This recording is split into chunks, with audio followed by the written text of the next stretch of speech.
Le soutien des armées se fait principalement au départ, c'est une initiative locale, c'est-à-dire essentiellement une demande, puisque c'est la procédure, une demande du préfet de département qui estime que dans son département il a un besoin particulier. Donc il sollicite d'abord son DMD pour voir si son DMD localement a la ressource pour pouvoir fournir un soutien militaire et s'il a les ressources adaptées. Et ensuite ça remonte à l'échelle zonale, à la zone militaire qui fait une évaluation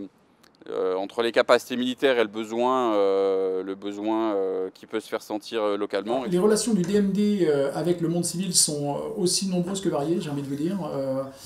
Aussi nombreuses que variées parce que l'idée est de faire connaître les armées dans une période normale et surtout d'être reconnus lorsque nous arrivons dans des périodes un peu plus spécifiques comme les périodes de crise où là, à partir du moment où on aura établi de bonnes relations avec tous ces acteurs civils, eh bien, il sera très facile d'intervenir.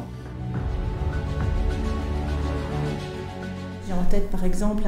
un problème qui s'est posé sur la sécurisation du stock des masques au CHU de Clermont-Ferrand, qui est évidemment un sujet très important. Le directeur général du CHU m'appelle, me dit voilà, il y a eu des tentatives d'effraction et en discutant avec le DMD, dès le lendemain, il y a une action qui a été mise en place et qui permettait de décharger le CHU de cette préoccupation et de se consacrer à l'essentiel, c'est-à-dire aux soins. 2019 nous a donné beaucoup de raisons d'intervenir. Je peux citer quelques exemples comme la livraison des masques à 98 EHPAD du département, c'est-à-dire l'intégralité des EHPAD du département. On a également stocké du matériel de santé pour le CHU de Clermont-Ferrand qui était débordé à ce moment-là. Et il y a encore un autre exemple avec une initiative nationale avec la récupération de 3 millions de masques à l'aéroport Charles de Gaulle qui ensuite ont été stockés ici, puis